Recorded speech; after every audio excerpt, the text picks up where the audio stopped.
Hey everyone, here is a video that will talk about the basic and the concept of this different structure in chemistry.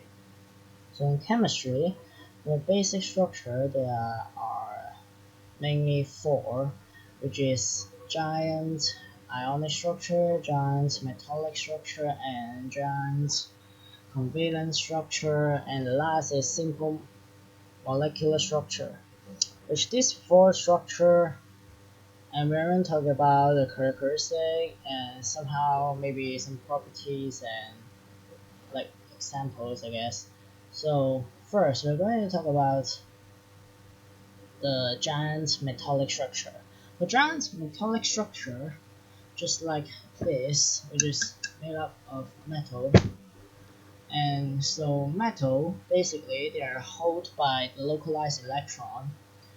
They just stable the somehow they are just a group of positive ions and the localized electron, which made them flexible actually, and they can stretch. Also, because they got the localized electron, they can make, for example, just connect electricity. That's why metals is a good conductor, not only heat conductor, but also a good electricity electrical conductor. Yes. So basically, it's just because of they got a highly free moving electrons, so they can transfer heat or electricity very well. And also they can be stretched, not like other stuff like this ruler is made out of plastic. If I bend it and I snap it, it won't form in a shape. Like if I got a metal piece, for example, like I got a wire or other stuff, like alright, let's use this for example. Like this is a charge cable. If I snap it, it's probably somehow the outer plastic will break, but the inside metals, if it's raw, it won't break. It will probably just form a new shape. Just use gold as an example. If I stretch gold from a raw ore, I can stretch it, make it into a straight line, and I also can bend it. Because metal, even though it seems hard, but it's easy to shape because of their delocalized electron. So yes, they are flexible and easy to shape. And also, so we're going to talk about the giant ionic structure then. For giant ionic structure, it's also easy to understand. As the previous video, we're going to talk about the giant ionic structure. The ionic structure or ionic bonding is basically the cation. They give out a electron, they don't want it, so they can stabilize themselves by reaching to a octet structure or a duplex structure. So the anion they get or grab the I don't know flowing electron or something, they just grab it and they can stabilize themselves also by forming into a octet structure or a duplex structure.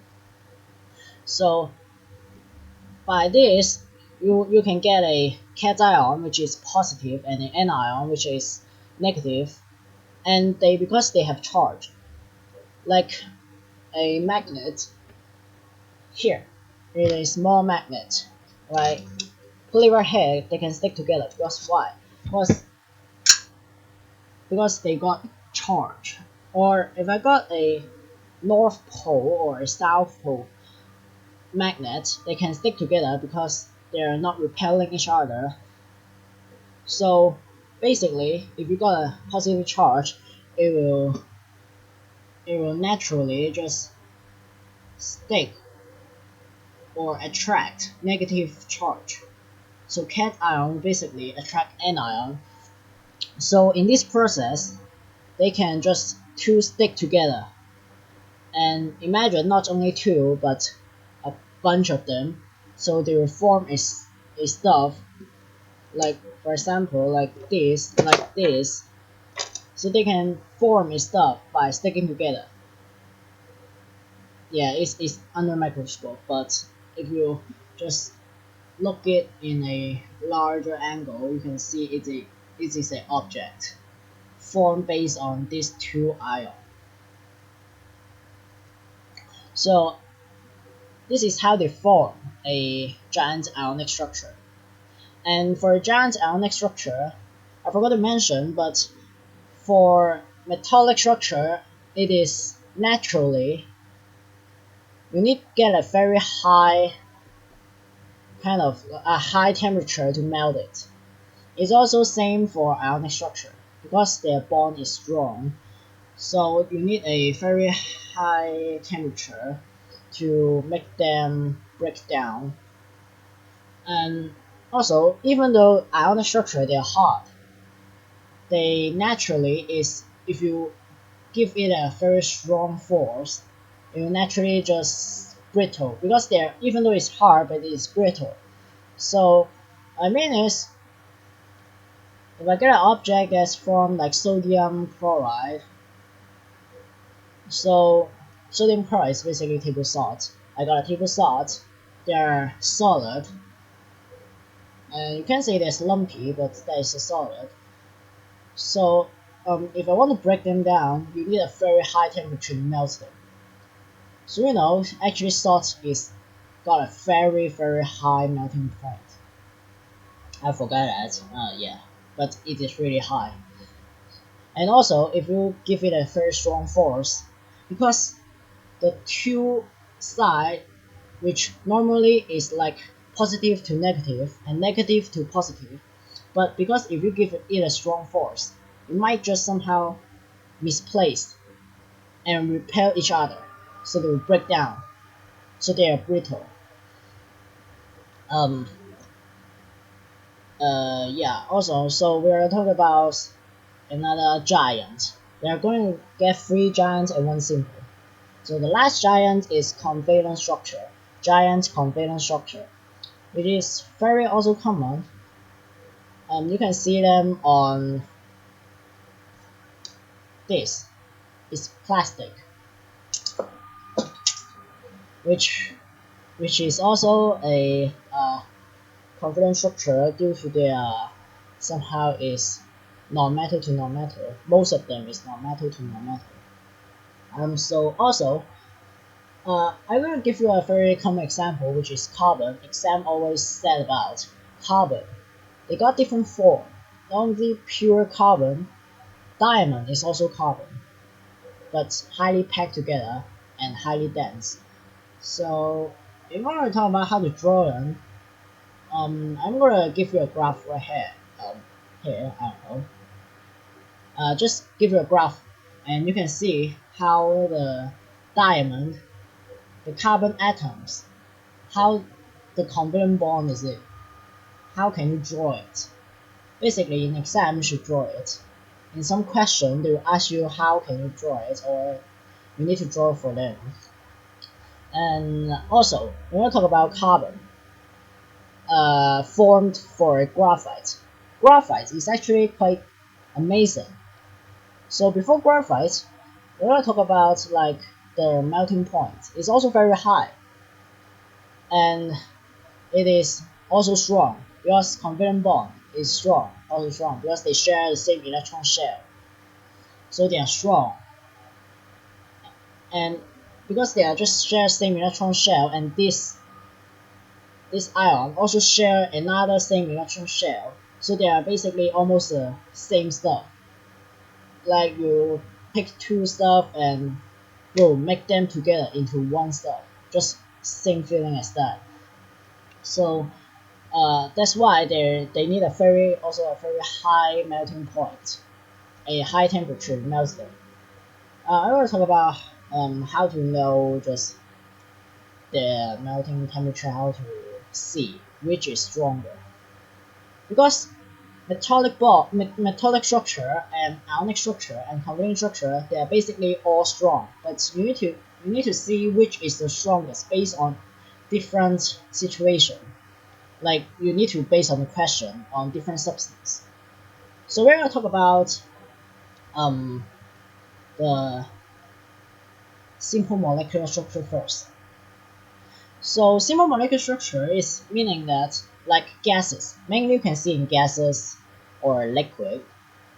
Definitely, not definitely, but you also can see it somehow on solid, the iodine or gas iodine, whatever.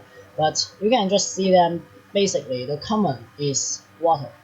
Water is a simple molecular structure. What's the characteristic is that they can break down by a low temperature, which is high for human, but it is low for atoms. Like 100 degrees is when water boils, and also the melting point is extremely low for metals because the melting points for water is 0 degrees, right? So it is compared to the three giants, it is quite weak because they are just construct not by the localized electron, the electrostatic force or something. No, they are formed by, they're just put together by a weak intermolecular force. Basically, you need to compare in questions. You will say, oh, because it got a weak or strong intermolecular force.